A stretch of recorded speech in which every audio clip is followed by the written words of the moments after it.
am so excited to introduce you to Pete Sena. He and I had a great chat, and he's this really amazing entrepreneur and agency owner. I love this guy, had so much fun talking with him. I can't wait for you to hear his wisdom, what he's been through, what he's up to now. I really, really enjoyed our chat, and I didn't know this guy until we got on a call together, and it was just such a delight. So, without further ado, Pete Sena. All right, Pete. So, why do what you do with your agency, and then why do what you do outside of that? For sure. So the reason I got into this was that I wanted to make cool shit on the internet. And the reason that I'm still tangentially involved in this is because I still want to make cool shit for the internet. Yeah. That's the most, simple answer to a widely complex question. My therapist would probably say that, I'm a bit of a masochist for still being in a service business. But no, but all jokes aside, I think I love building brands. I love working with entrepreneurs. I spend a lot of my time doing that, and I really enjoy it. And, you had said before the recording cut out that, I can do anything. I think anybody can do anything. And I appreciate you saying that. For me, I get a lot of joy on seeing people achieve their visions, and where I think I can add a unique mix because I've done a lot of things with tech and development and engineering, and I've done a lot with design. I love to help people to accelerate those things in their businesses, and it gives me a lot of joy. And, it's still fun almost 20 years later, and that's why I'm still doing it. I do want to say for you and for the audience that I'm doing it in a different capacity now. So when I originally founded the team and built the business, I was running the day-to-day, and now I've installed a really great leadership team. So now I'm much more of like a creative chairman and a co-founder of the organization. But what that basically means, just to kind of strip away any of the buzzwords, is I help to shape the vision and where we're going.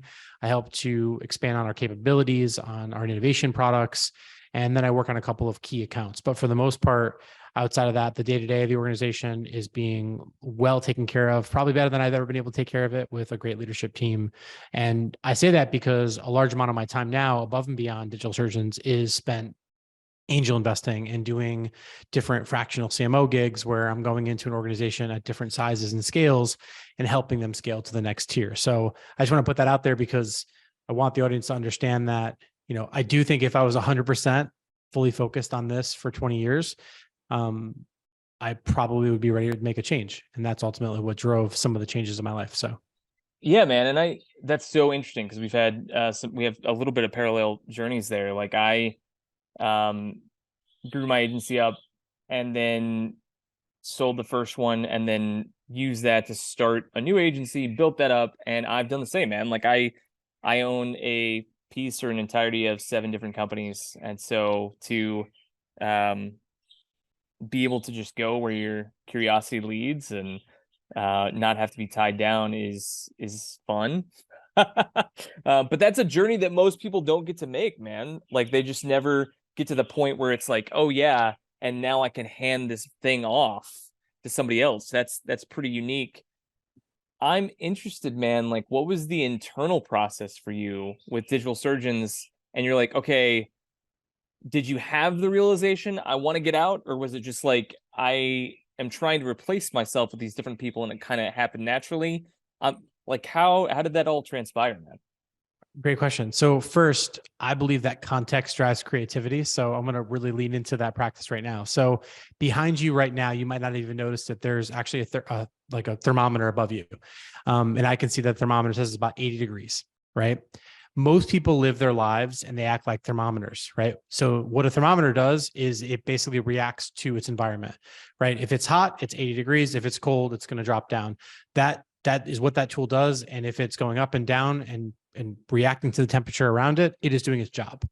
A thermostat is a very different environment, right? So I talk about this a lot when I'm talking about what I call the UX of you, which is like designing your life, designing your career, which is a thermostat. The environment around it responds to it. So if you turn down like a Nest thermostat, the air conditioning kicks in, hopefully if all's working well, and then the environment around it will start to respond based on that action. So what I had realized early in my career is I was on this hamster wheel and I was burnt out, and I was putting myself in a really not good set of things as a result of it. Sure, I was making good money. I was, and by many people's definition of success, which is not my definition anymore. I was successful, but I was pretty miserable doing it. And, I was, drinking a bunch and gained a bunch of weight and that sort of thing. And I realized that as a systems thinker and as a design thinker, I was not practicing what I preached, which is like design these systems in a way that makes what you want to make happen.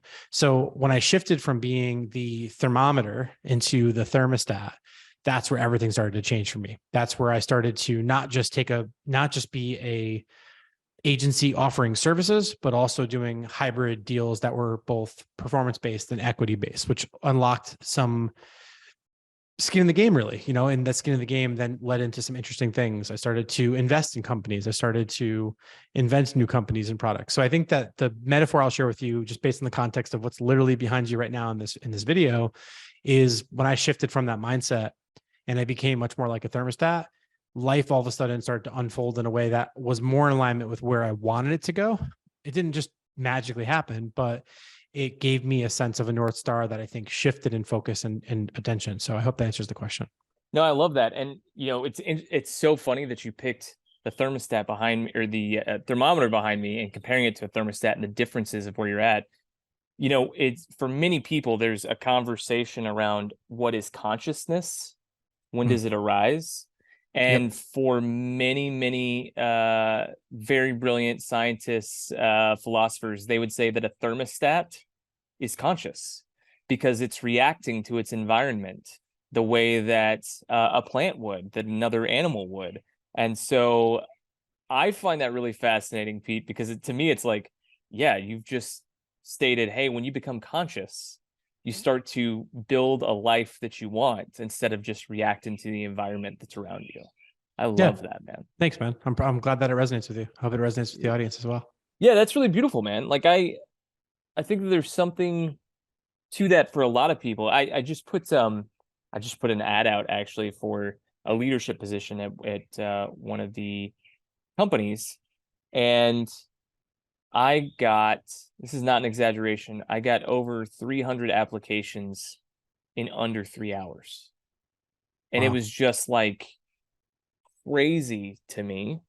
But it's a lot of people responding to the environment, right? There's been a lot of it's a tired term, but a lot of office jobs, white collar jobs, have been laid off. A lot of people are looking for work in that space right now. And I would build on that too. I would build on it to say, so here's a test for you. You strike me as someone who's fairly competent with technology, just, judging by the wearable tech and just the tech I see on you right now. Yeah. But I would suggest that you run those applications through a AI detector. And the reason why is what I've noticed is that, specifically with jobs I have open across multiple companies, is with the advent of ChatGPT and things like this, people are using these tools to basically auto submit and auto write responses to things.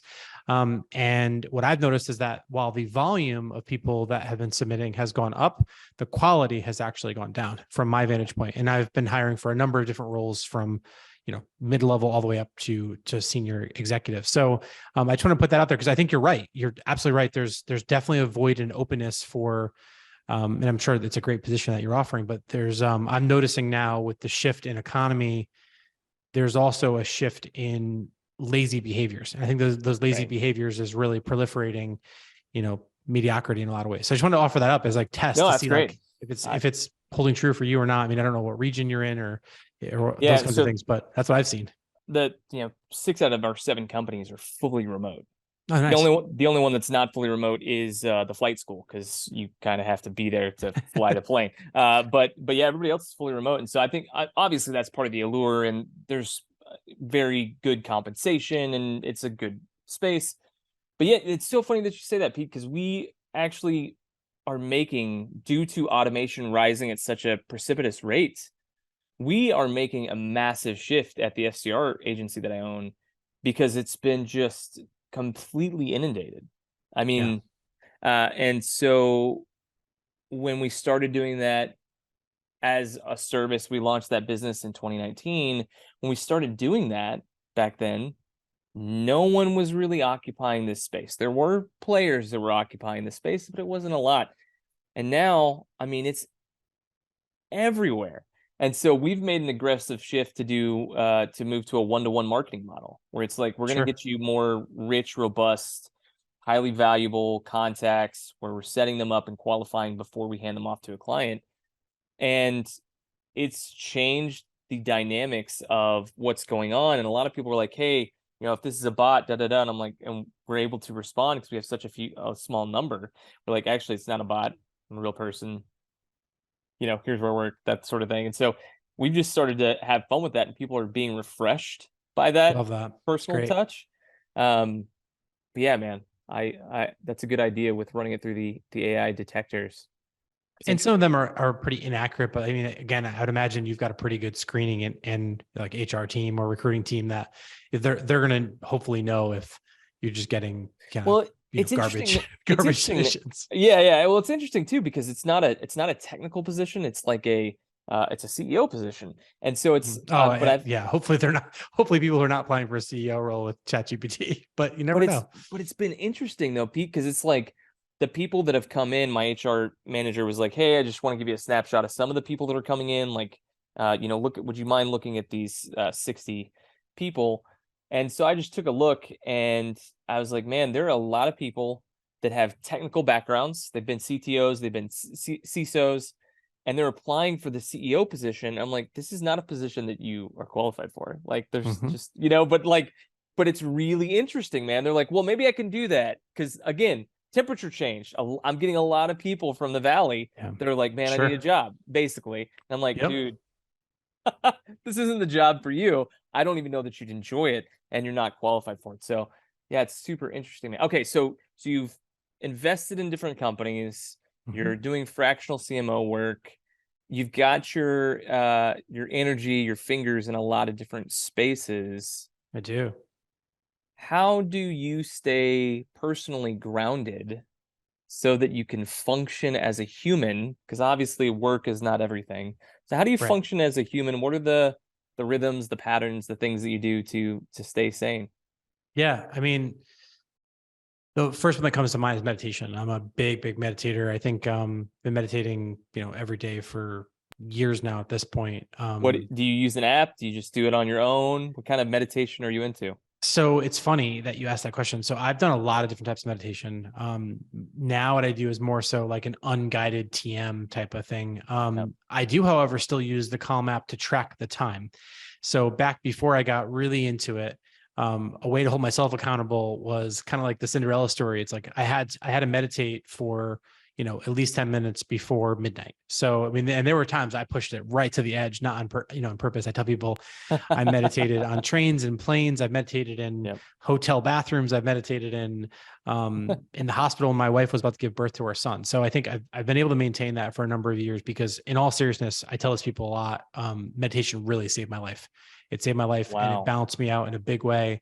And I can go sort of depending on how deep you want to go on that, but really the high level is to stay sane. I meditate. I'm trying to exercise more. I exercise a couple times a week. I work out with a personal trainer, and but I'm trying to add in more cardio and more kind of longevity things now. I'm a big fan of infrared sauna, so I've got an infrared sauna at the house, and a big fan of that. And then I would say just like reading and thinking is a big thing for me that kind of helps me stay grounded. What I find is that typically when everyone goes to bed at night, I'm a bit of a restless mind, a bit of a night owl.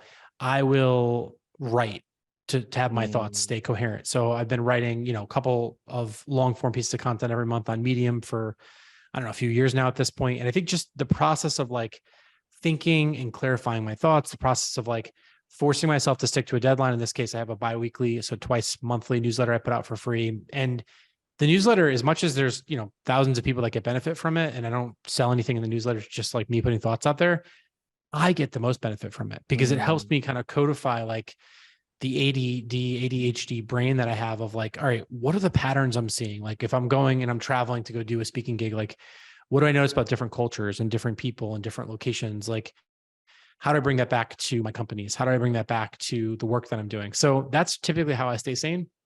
Those are the kind of the big ones. And then really for me, just making sure I'm putting in the time with my family and making sure that I'm present and that I'm watching my kid grow up and I'm not, you know, off on a conference call or not paying attention. So I think just being present, you mentioned conscious, being Yep. present is a big thing for me. I try to, wherever I can, monotask.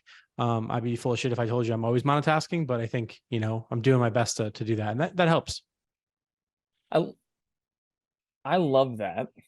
I do so many of those practices as well, Pete. That's so funny. How many kids do you have? You don't mind me Just asking? one. Yeah, Just of one. course. Yeah. Amazing. Amazing. How How about old? you? So my son will be 2 next month. Dude, two. Oh, that's amazing, brother. I've How about got you? three. I got Wow. three. A daughter who is 9.5, a son who's 7, and my youngest daughter is 4.5. And That's so, amazing. Love yeah, that. man. So I get it. Like you're just going like, you can't. I don't know. I had this conversation with my wife several months ago, and I just said, I don't really care about making more money anymore. And like it's a weird shift. I told her, I was like, I really just care about spending time with you and the kids because it's a resource that expires more every day. Yep. And then also similar to you, Pete, I'm like, dude, how can I increase the VO2 max? How can I increase the muscle mass in my body? How can I get more sleep? I do infrared sauna.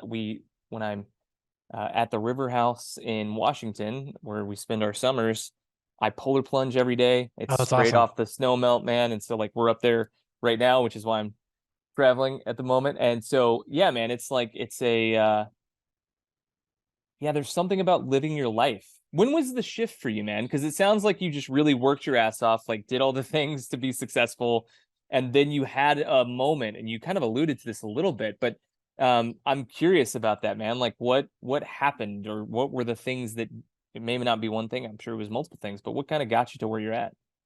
Yeah, no, I appreciate that question. So for one, I still work my ass off and I don't think that's ever going to change. Do you enjoy that? Like, do you enjoy the working your ass off thing?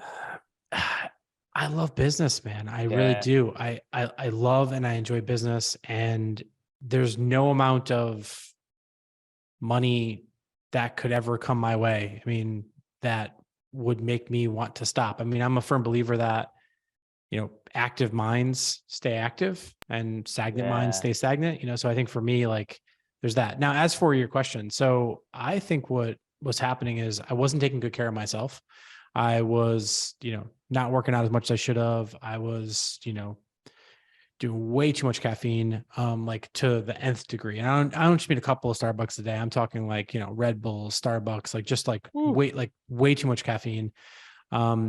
Working, you know, in some cases 100-hour weeks. And I just want to be clear for the audience, if they don't listen to any further than this, I am not advocating for that. I do not want my people working late, working weekends. That's not how I expect anyone to roll. I use a tool called Superhuman. So when I send emails that are late at night, they don't get delivered until the next morning for people. So I don't want people to have the cultural implication that like I'm expecting late night emails. I don't roll that way. I try to model the right behaviors. I'm not putting hustle porn up on my Instagram or those kinds of things. So I put that shit out there so that I'm telling you, because you're asking the question, I'm going to give you the honest Yeah. answer. I was burning myself out, and this is years ago. And I tell the story a couple of times. My brother actually gave me a book by Dan Harris. And if you don't know the story of Dan Harris, or the audience doesn't, he was like a national newscaster. And basically on live TV, he pretty much had a breakdown. Kind of like in that Jim Carrey movie where he was just like, blah, blah, blah, and just like, Yeah. just Bruce had a Almighty. serious Yeah. breakdown. And I'm not making light of that. I'm just saying, like, we all remember the Jim Carrey version, which was a lot Right. more lighthearted version, but he had a mental breakdown. And I think he went on to write a book called 10% Happier. And Dan Harris created this, meditation app and meditation school and all this other stuff that he did with meditation. So I remember one day, like my brother hands me this book and he's like, it's got a note on it. At the time we were working together. He's a great kind of strategy guy, account guy. And he's like, man, I'm worried about you, like as a brother, not as like a whatever, I think you're not happy. You got all these different things going on, blah, blah, blah. And, I was like, wow, this is kind of heavy. Like at first I was like, am I showing up this way, whatever. But I really was tired. And I was really, burnt out. And I was definitely kind of like on the verge of some shifts. My remember I was getting these like crippling anxiety attacks, kind of like tunnel vision. I went to the doctor. I was like, I remember one day, it was like a Saturday afternoon. I thought I was having a heart attack. I was like, fuck, man. Kind of gets to the doctor, he gets the EKG, tests all these things. He's like, yeah, your heart's fine, man. He's like, like from what we can see, blah, blah, blah. He's like, I think you're just having an anxiety attack. And I was like, all right, but these were like killer. I know what an anxiety attack feels like. This was like to the nth degree. So needless to say, he basically was, gave me a choice, and he was like, all right, well, we can write you like a script for this, this particular, medication or whatever. And then he goes down like the list of like things like, like anal bleeding and and like erectile dysfunction. Like, it's like one of those bad commercials. And I was like, and then he goes, or, you can try this meditation thing. And you know how like Western doctors are just not into it. Yeah. So he's like, or you can try this meditation thing. He's like, but take the script, just take the script. How long ago was this? Well, let's do some math. Hold on. I gotta do some math here. So wait, real time here. All right. It was probably a little over 3,000 days ago. Wow. So, figure what, 3,000. So like 9 years ago, a little bit over. Holy shit. Yeah. So yeah, about, holy fuck, it's been that long. So That's yeah. crazy, So probably man. a little bit like 8 or 9 years ago. And then I had started meditating, on and off. It didn't really click for me at first. It was definitely a struggle to get to it.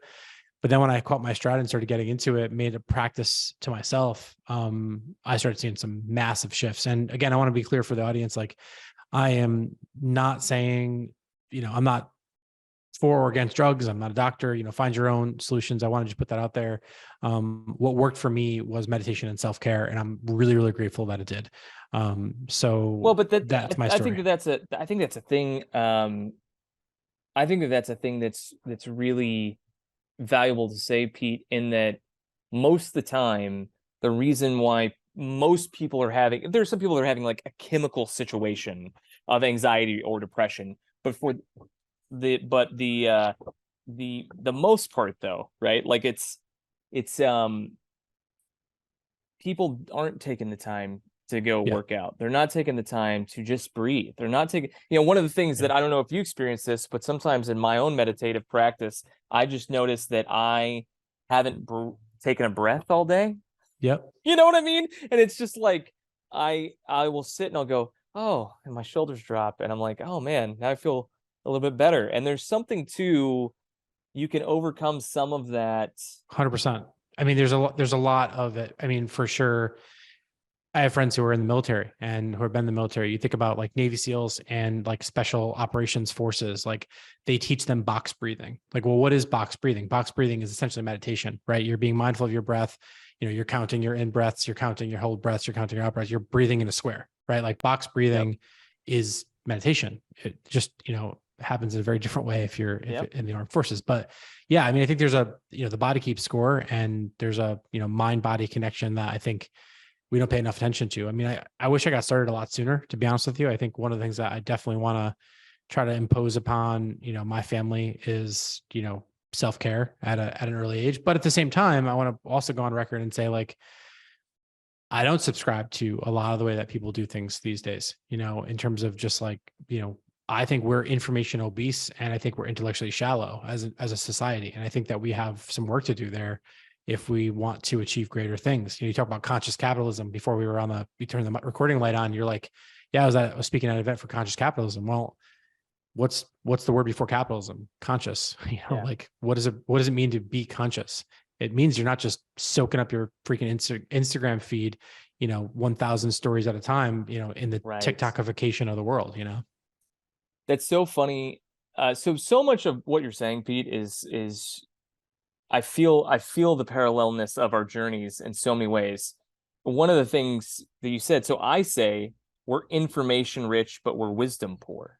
And so it's similar to what you're saying. And it's just like that sense of, and it's one of the reasons why we bought a house out in the mountains in the middle of nowhere.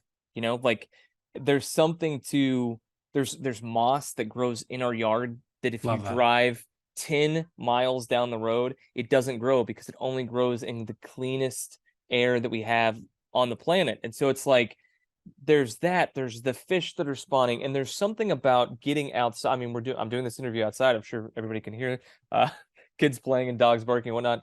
And it's part of just like, that's part of my self-care.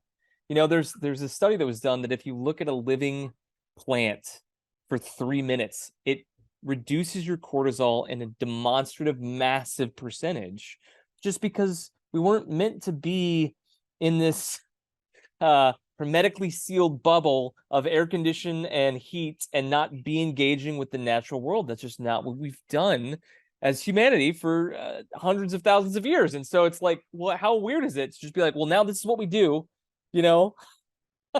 Absolutely. Yeah, man. No, And for then, sure. and then you're right. It's like we created these devices, these, I call them distraction rectangles, that sit Yep. in our pockets, and then we have at our fingertips everything that we could ever possibly need, and it's killing us. Yeah. And it's Totally and agree. it's so talk to me a little bit, because we agree on that. And I own 3 marketing agencies. You own a marketing agency. You're a CMO at different companies. I'm sure that you do digital stuff.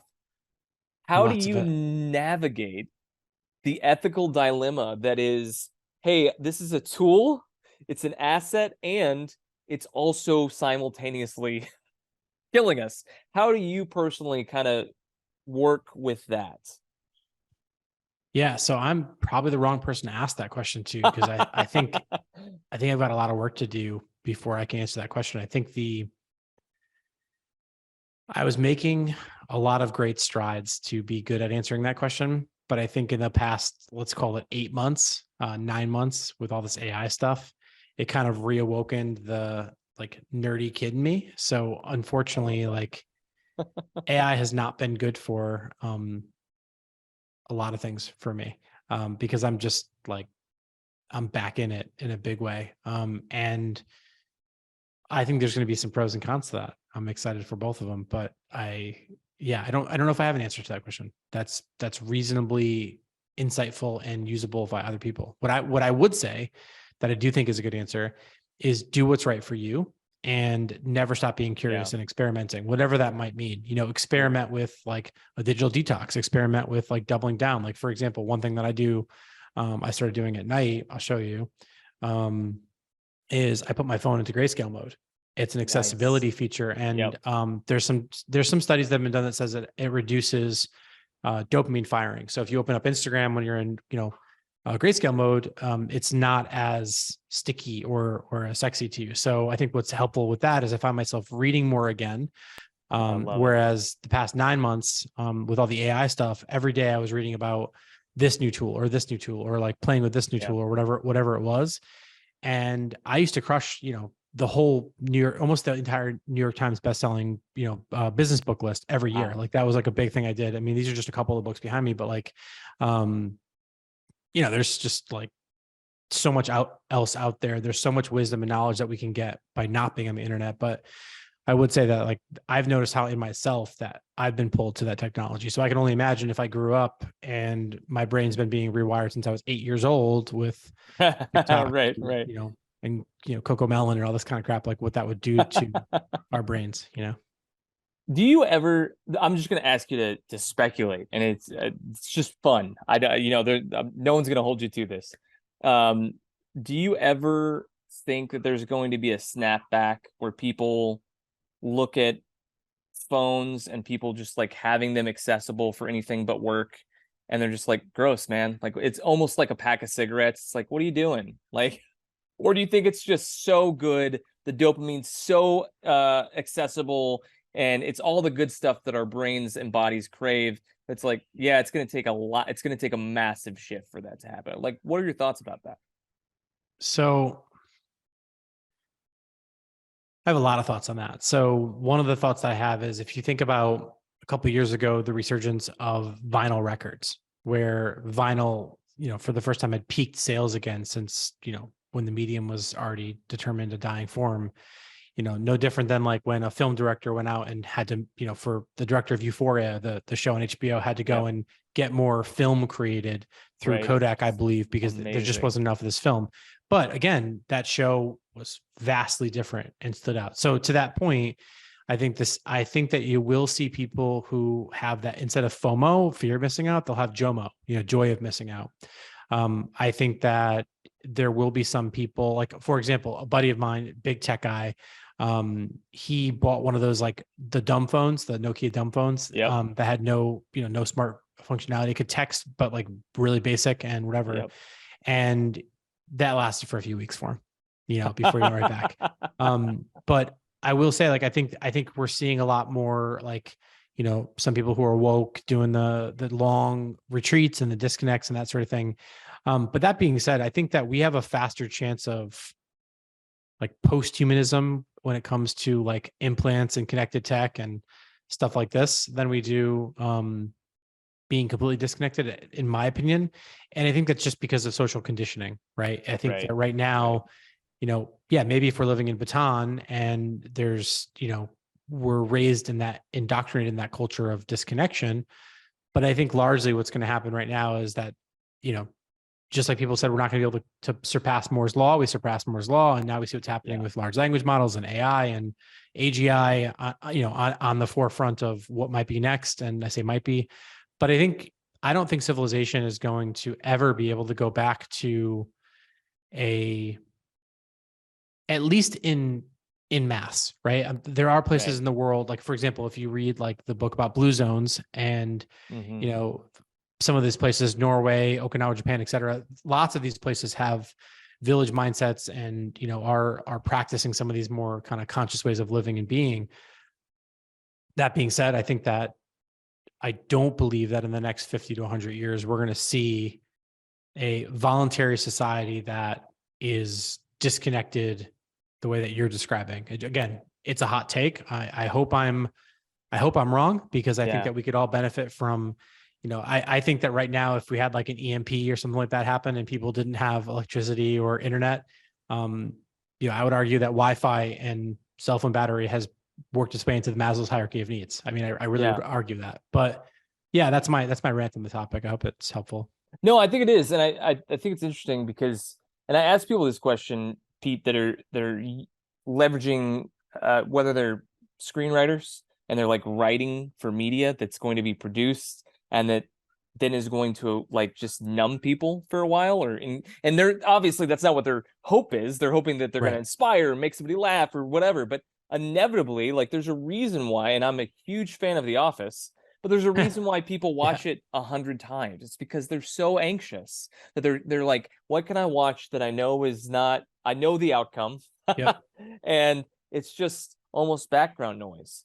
And so I think it's interesting, and I'm in the same space that you are, where it's like, man, I leverage digital mediums to create positive business outcomes for companies, and I recognize that medium in some ways, just like everything on the planet, too much of anything is not good for you. And we've gone to the side of, oh my God, holy shit. Yeah. Too much, And so, and it's not slowing down, especially with all this AI stuff. I mean, it's not. Yeah, I mean, one of my favorite things. So I do a lot of mentoring with agency owners and stuff, and because a lot of them are just like, Dave, you've scaled 4 agencies to 7 figures. You've worked with dozens of other agencies to get to 7 figures or higher. What do I do? And so I like talk to these guys that have $200,000, $300,000, $500,000 in an agency, and I go, okay, well, first thing, like, let's just look at your phone. Like, go check out the screen time. Yep. And when they open it and it says that they've been on their phone for 12 hours, I'm like, hey, I just have a question. Does a CEO, owner, founder of a $1 million agency, which only 3% of agencies cross the $1 million mark, do you think that they look at their phone for 12 hours a day? And the instant response is absolutely not. Okay, so how long do they look at their phone? And they tell me, Pete, and it's really interesting. Some of them say 2 hours. Some of them say, I don't know, 3. I had one person tell me probably not more than an hour. And I go, great. Then restrict your time on your phone, however much you think you should be, in order to be that CEO. And it's fascinating, man. People are like, well, are you going to tell me about lead gen tactics and how to sell? And I'm like, of course. But if you keep numbing yourself and not engaging with reality like you do, you're like, dude, I want to read the New York Times bestseller list, like, for business stuff. If you're not engaging with the mind, it's really hard to get where you want to go. So yeah, I would also say it's like not all calories are the same, not all screen time is the same. So I think for Bingo. me, I would push that one step further. And if I was coaching one of those folks, and I'd say, let's look at where your time is going. Like, so I do this thing called an energy audit, right? Where I look at like things that are going to give you energy. So like the green zones, things that are going to take energy from you and like suck you dry, right? A lot of times when I look at like screen time, and I'm not going to out anybody here, they're spending too much time on sports scores and the ESPN apps. They're spending too much time, dorking around on apps that they shouldn't be on, versus putting the reps in and engaging with their teams in the right places on, say, a Slack or on, say, a LinkedIn. So I think it's like we eat a lot of empty calories. And by empty calories, I mean the things we put our time to versus the things that are going to really double down. Like one of the things that I learned way too fucking late in my business was that the lifeblood of any agency is new business. The lifeblood of any agency is client retention and revenue. We know that, I know that, but that's because we've broken past that 3%, right? I think the reason why we do that is because we understand what's fueling the business. Whereas I think that it's really easy to kind of get stuck on you're getting high on your own supply, right? Where it's like, oh, like, let me sort of do that. And I think that's the plague that I see a lot of business owners falling into. The second plague I see business owners falling into, and I know this because I was that business owner, is you're working in the business too much and not on the business. Right. And we see that all the time where it's like, they might be like really good at one or two functions in the business, but at this point now if you're the founder or CEO, whatever your role is, if you're running that thing, you got to be second best at every one of those jobs because you want people who are the first best at those jobs in those things, putting the right butts on the seats. It's like Dan Sullivan says, from the strategic coach, it's not what, but who. Let's not talk about like the how, let's talk about who's in that seat. What's that butt in that seat? And are they doing that role? Because if you're doing that role, then you're either doing somebody's job for them, in which case they shouldn't be there, or two, you're micromanaging, or three, you just need to make that, bite the bullet and do that. So I run into that a lot. So that's what I was saying. Like, I think empty calories is a bigger problem than wasted time, in my opinion. Yeah, I heard something, I forget who the quote is from. So, but it was like, if you want to make money, do it yourself. If you want to be rich, then hire someone else to do most of the things. If you want to be wealthy, be lazy. And it's like that. It's like that whole idea, man. I can run an agency. I don't run them. You can run an agency. You don't run it. And if we redefine wealth as not just cash, but also time, fulfillment, enjoyment of your life, then yeah, man, like, why would I don't need to run the thing. I can pay someone else to run the thing. To your point earlier, they may do a better job. Not because you or I are deficient, but like, they're going to have their eye on the ball and you're thinking about all these other things. And they're like, dude, this is the only thing that I care about. This is where I sit. Yeah. And so I think there's something to that. There's also different stages. I think like one of the things, like for me, I love being in that founder seat, that, that period of experimentation, that period of innovation, that once you get to, north of 5 million, or, typically 5 million is the first inflection point, 10 million is the second inflection point. It's like when you get past those numbers in any type of business, in my opinion, then you get into like maintainability, predictability, and being able to lower the variance in that business, right? It's like, how do you then get a higher arbitrage on something, get a higher, it really what it comes down to is limited customization, right? Like I tell all people, like my thesis for any business that I start now or invest in is it's three things. It's really fucking simple. It's one, does the business have network effects? Two, marketplace arbitrage. And then three, really important, limited customization. Now, when people come to me and say, well, I want to do all these different things, I'm like, great, have a company that does all those things, but one company does these two things really well. This company does these things really well. Build a network, build a holdings model so that you can be the best at those different things. Because when you're everything to everyone, you're nothing to no one. And you know that, right? But I want the audience to learn from that, because I fucked that up for like 15 years. Where I was like, I mean, it's because hindsight's 2020, right? If you don't know it until you've like crashed and burned, or like just burnt yourself the fuck out, so. Well, that's what my first agency was, man, was like, I was like, oh, you've got a pulse and a wallet. Great. Like, oh, do you guys build websites?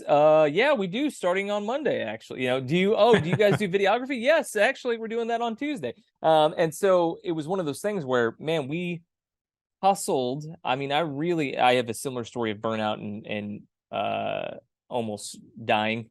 Basically, my doc was like, hey, so you're 29, and if you don't change how you're running your company and your life, you're not going to see 40, because you're the most stressed out person we've ever tested, and we've tested 4,500 people at this particular office. Like, wow, great, awesome, cool beans, man. And so I had to figure out how to run a company without killing myself. And one of the things that I figured out at that point in time was just do one, maybe two services that are complementary. And so now, so I did that, and that first agency sold that, and now I have 3 different agencies. One that does the one-to-one marketing. They book meetings with high ticket, high caliber clients. The other one is a PR firm that books people on podcasts as guests and does traditional PR, like placement of articles. And then the third one is a design agency, and so they do web design and they run people's organic social. And that's it, man. And so, like, you want something else, go somewhere else. And if somebody really needs something else, they're like, hey, I need an e-com store or something like that, then I hook them up with somebody else. And that's kind of the way it goes. That's the way to do it, man. I love that. I wish I had that advice. Where were you about 10 years ago? Needed you, man. Well, I mean, I needed that too 10 years ago, but it is what it is. So, all right. So last question, Pete. And I'm just curious where you go with this. What do you believe we're up to here as humanity? Like, what's your thoughts on what we're doing in the universe? Why are we here? Tell me everything and anything. Hitchhiker's Guide to the Galaxy. 42. There So, you go.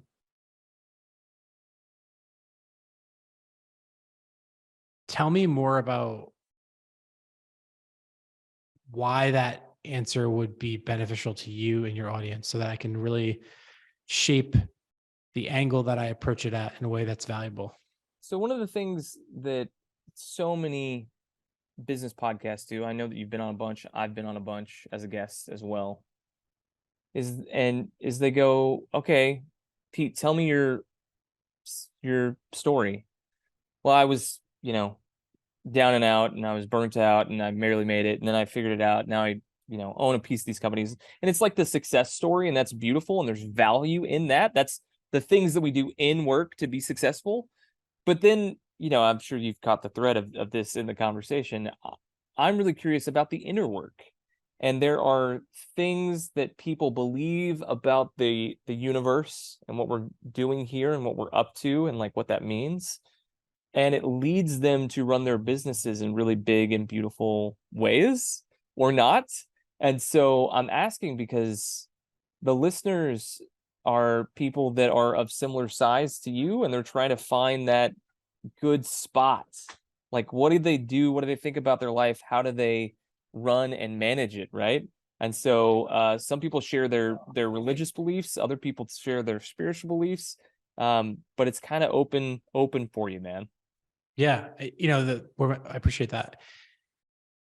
There's a lot of concepts that I can unpack for the group that have worked for me, because I only give advice for things I've done myself. I hate to sort of be that, I'm the same way. Yeah, it's like, don't prescribe it if you're not going to do it yourself. But I would say, just first and foremost, it comes down to, there's this concept called Ikigai that I discovered a long time ago, and it's basically like a super Venn diagram, right? You're familiar with it, the audience might not be, and it's like, what's your raison d'etre? Like, what's your reason for being? And I'm reminded of this quote that I always share because it just really moved me, which I think it was attributed to Mark Twain. I hope he actually said it, and it wasn't just some brainy quotes thing that somebody said that he said it. It's like, Abraham Lincoln said that. No, he didn't. How do you know? But I think Mark Twain was quoted by saying, the 2 most important days in your life are the day you're born and the day you know why, or you remember or recall why. And I think that ultimately, you see the Conscious Capitalism book up there. It's like, a big believer in what that's all about. I think B Corps are great in a lot of ways. I think ultimately, if you take business out of it for just a second, what is your purpose? Like, what's the reason you do what you do, whatever the thing is? Like, if you're a doctor, do you deeply want to heal people? Like, if you're, a designer? Do you want to solve a specific type of problem to make the world a better place? In my opinion, I think when we're solving problems that we ourselves ran into or that we are deeply connected to for someone else, then magic happens. So I think for me, like, we only get one shot to be here as far as we know it, in terms of in this kind of conscious space that we are. Like, there's never going to be another, Pete Sena the second that has done the things that I've done, at least in the way that it's composed in this universe. Right. But I think that being said, I believe that creativity and curiosity are broken in business. And it's a belief set that I've had. I've put it out there for a long time. And I'm here to inject creativity and curiosity in business, whether that business is a small, 2-woman show that's, doing skincare and esthetician work. And I've worked with those, whether that company is a multi-billion-dollar, Fortune 50, and I've worked with those.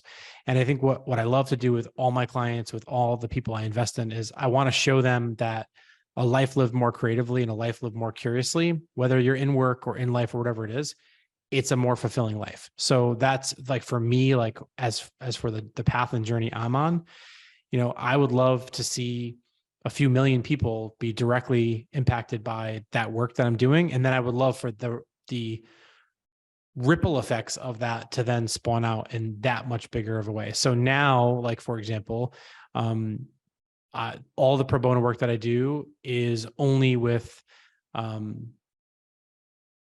startups that are female founded or ran by people of color, right? Because I recognize there's too many white guys in business, right? We don't need any more white guys in business, right? That's right. And That's right. So I think that these are the things where it's like, I'm at a place now where I've got a place of privilege. I've got a platform. I'm trying to grow that platform every day. Hence why we're here today, right? Among other things. And I just want to put more creativity and curiosity in the world. And when that clicks, when it happens, it makes the bad days not so bad, and it makes the good days really good. But I'm still on my journey. I'm still doing different things. And, I don't think, no matter how much I ascend or fall in that journey, I think for me, I understand that business is a roller coaster, and there's ups and there's downs, and I'm on that roller coaster. I've been on that roller coaster since I was, a kid. I've been doing this. I think my first company I started, I was like 18 or 19 years old. I can't remember the exact age, because I've been doing business-like stuff since I was a kid, right?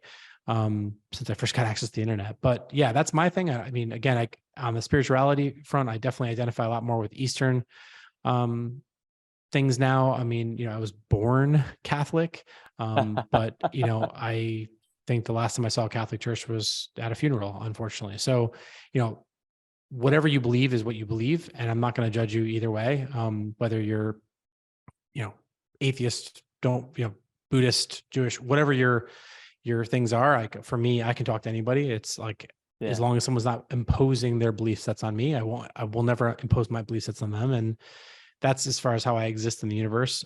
The spaces I occupy now, I mean, like, the most important job in my opinion right now is father. That's a job that I take very, very seriously. And I'm not going to let my other ventures or pursuits get in the way of that. And that's a commitment I made to myself and my son and my wife. And hopefully I can stick to it. And, I'm sure I'm going to make mistakes, and, we just keep going. I love it, man. I love that. Thank you so much for sharing. Pete, you're a beautiful human, and I'm so thankful that you came on the podcast, brother. And let's stay in touch. There's definitely, we definitely have to find ways to collaborate. I mean, we have too many cool things in common. I know, man. It's beautiful. If nothing else, when you get back to your next location, definitely shoot me a note. We'll reconnect for sure. Dude, let's do it.